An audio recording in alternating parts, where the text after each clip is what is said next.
Sweat, sunscreen, dirt, bug spray, poop. Here's how to stay clean in the backcountry. Hey y'all, and welcome back to Barefoot Behavior. Today we are talking about backpacking and hygiene and what degree of funk is acceptable. As always, we try to approach this from a perspective of optimizing your experience in the outdoors. Everyone is going to have a different level of comfort when it comes to cleanliness, and everyone's going to fall somewhere on that 0 to funk scale and what's appropriate for them. The goal today is to provide you with tried and true methods that really work, that I use myself when it comes to staying clean, confident, and comfortable in the backcountry. Stay tuned, because at the end we have a few tips on tent cleanliness and cold weather camping.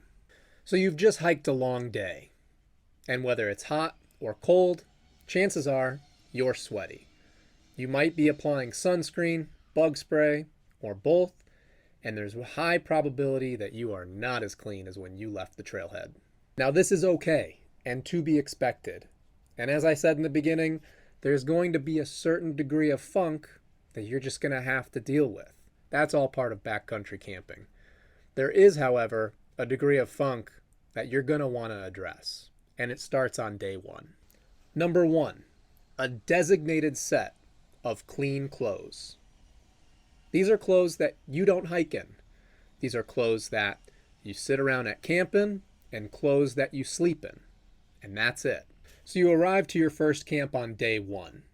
The first thing you're going to want to do after you pitch your tent and fetch some clean water is change out of those sweaty clothes and into some clean clothes. Now, if it's cold out, you're going to want to do this shortly after you reach camp. You've worked up some body heat, you're warm, and the last thing you want to do is to let your body temperature drop and strip off all your clothes, because frankly, it's going to be a little bit cold. So try to do that while your body is still warm, and you'll have an a-okay time getting into some clean clothes with minimal discomfort. If you are cold weather hiking, your clean clothes could consist of weather-appropriate base layers with a wicking material. Try to avoid cotton. Wool is always a good choice. Your shoes could be some lightweight down booties. If you are warm weather hiking or summer hiking, you may want to have shorts and a t-shirt or chacos for your feet.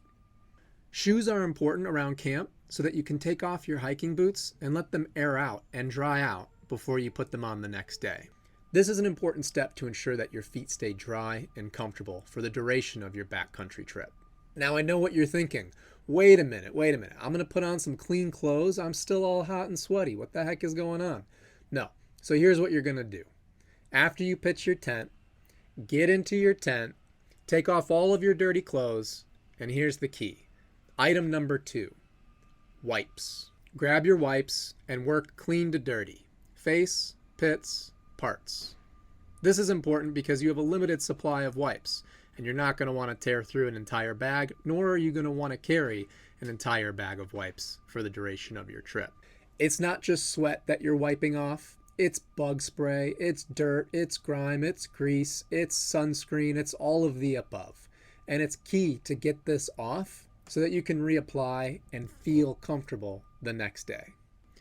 If you want, carry a Ziploc bag as a trash, and this way you can put everything into a convenient location, zip it up, keep everything airtight, and then you can pack in and pack out whatever you're using. As a bonus, after you wipe your feet off and you let your feet dry a little bit, put a little foot powder on your feet. This is an additional step and measure that you can take to ensure that your feet stay dry. Number 3, toothbrush, toothpaste, and floss. Okay, so you've taken a little sponge bath in the tent. You've got your clean clothes on. Now what? Now you're probably going to want to make sure that before you go to bed, you're able to brush your teeth, floss if you need to. Always bring a toothbrush when you're backpacking. Now, don't bring a big honkin' electric toothbrush, and because in that case you're going to maybe need a battery charger. It's big, it's obnoxious. You don't need it. Just bring either a regular toothbrush or a travel toothbrush and a small amount of toothpaste. This way you can have some of the comforts of home, keep your mouth clean, keep yourself feeling fresh. This is important. Now, if you're going to floss, you probably want to have clean hands. So bring either a little bottle of Dr. Bronner's or a bar of soap, and this way you can wash your hands before you stick your hands in your mouth so that you can floss. It's these little amenities of home that you take for granted that just become extremely important when you're in the backcountry. There's nothing better than washing your hands with soap. It's incredible. If you need to be quick and you don't have any fresh water available, hand sanitizer can be a very good option and alternative to soap. And item number 4, a hairbrush. For those of you with long hair, try to start your day hike without any product in it. No hairspray, no gel, no mousse, nothing. Just go all natural. This way you're not going to have to try to wash anything out of your hair for however long you're hiking. But bring a hairbrush. This way you can comb through all the knots and gnats, or maybe you've braided your hair and that's great too, but bring one. And try to avoid dry shampoo. It's just another product that you're going to put into your hair, on your skin, cake into your body. And this is fine when you're at home and you can shower on a regular basis. But when you're in the backcountry for 3, 4, 6, 8 days, the last thing you want to do is to keep dousing yourself in chemicals and products and random garbage that is just going to stay there for however long it is until you get out of the backcountry. As an optional item, you can bring a set of nail clippers as well. I like to start my hikes with my nails short and freshly trimmed, but you never know if you're going to run into an emergency and need a set of nail clippers. They're lightweight, easy to pack, and you probably won't even know they're there. In the end, it's better to have them if you need them. So we talked a little bit about getting into your tent and doing the wipe. Here are a few tips just to help you out with some tent and sleeping cleanliness. Number 1, make sure that you don't wear your boots in the tent. This is an obvious one. You'll keep more dirt out that way. Number 2, keep the zippers closed when you're in or outside the tent. This way, you reduce the likelihood of any critters getting in. Number 3, when you're packing up the tent the next day, pick the whole thing up and shake all the dirt to one corner. This will help you scoop out anything that you did track in. And then that next day, you're starting with a fresh, clean tent all over again. A few thoughts on when it's cold. When it's cold and you're hiking, moisture is extremely important to manage. Always have dry clothes that aren't sweaty from the day to sleep in. This will help keep you warm. As soon as you get to camp, pitch your tent, do the wipe, and put your clean camp clothes on. This way, you'll retain that body heat. Don't wait around. Keep warm. If it's freezing, put your laces inside of your boots so they don't freeze. And if your boots have removable liners, take them out, put them in your sleeping bag, and sleep with them. This way they'll be dry in the morning when you start your hike the next day. And a tip for warm weather camping, if you have the chance to swim, always jump in. This way you'll get a little refresher.